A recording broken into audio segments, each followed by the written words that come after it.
Vaheguru Ji Ka Khalsa, Vaheguru Ji Ki Fateh. On Christmas Eve, 103 years ago, my grandfather waited in a dark and dank cell.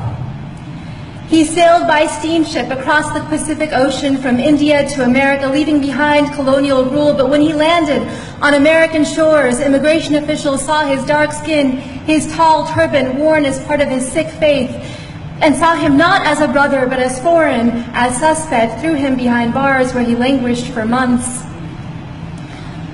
Until a single man, a white man, a lawyer named Henry Marshall, filed a writ of habeas corpus that released him Christmas Eve, 1913. My grandfather, Kehar Singh, became a farmer, free to practice the heart of his Sikh faith, love and oneness. And so when his Japanese American neighbors were rounded up and taken to their own detention camps in the deserts of America, he went out to see them when no one else would. He looked after their farms until they returned home. He refused to stand down. That's right. In the aftermath of September 11th, when hate violence exploded in these United States and a man that I called uncle was murdered, I tried to stand up.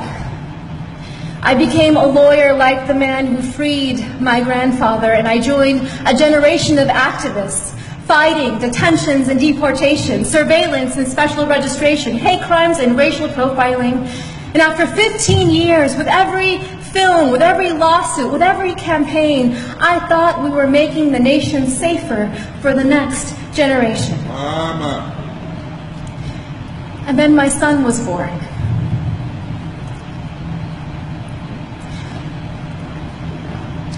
On Christmas Eve, I watched him ceremoniously put the milk and cookies by the fire for Santa Claus.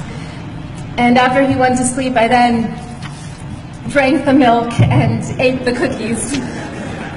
I wanted him to wake up and see them gone in the morning. I wanted him to believe in a world that was magical. But I am leaving my son a world that is more dangerous than the one that I was given. Because we are raising a brown boy in America. A brown boy who may someday wear a turban as part of his faith. And in America today, as we enter an era of enormous rage, as white nationalists hail this moment as their great awakening, as hate acts against Sikhs and our Muslim brothers and sisters are at an all-time high, I know that there will be moments, whether on the streets or in the schoolyard, where my son will be seen as foreign, as suspect, as a terrorist. Just as black bodies are still seen as criminal. Brown bodies are still seen as illegal. Trans bodies are still seen as immoral. Indigenous bodies are still seen as savage. The bodies of women and girls seen as someone else's property. And when we see these bodies not as brothers and sisters, then it becomes easier to bully them, to rape them, to allow policies that neglect them, that incarcerate them, that kill them. Yes, Rabbi. The future is dark. On this New Year's Eve, this watch night, I close my eyes and I see the darkness of my grandfather's cell, and I can feel the spirit of ever-rising optimism in the Sikh tradition, Chardi Kala, within him. And so the mother in me asks, what if? What if this darkness is not the darkness of the tomb, but the darkness of the womb?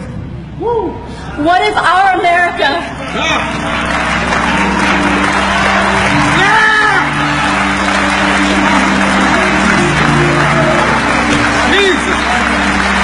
What if our America is not dead, but a country that is waiting to be born? What if the story of America is one long labor? What if all of our grandfathers and grandmothers are standing standing behind us now, those who survived occupation and genocide, slavery and Jim Crow, detentions and political assault, what if they're whispering in our ear today, tonight, you are brave? What if this is our nation's great transition?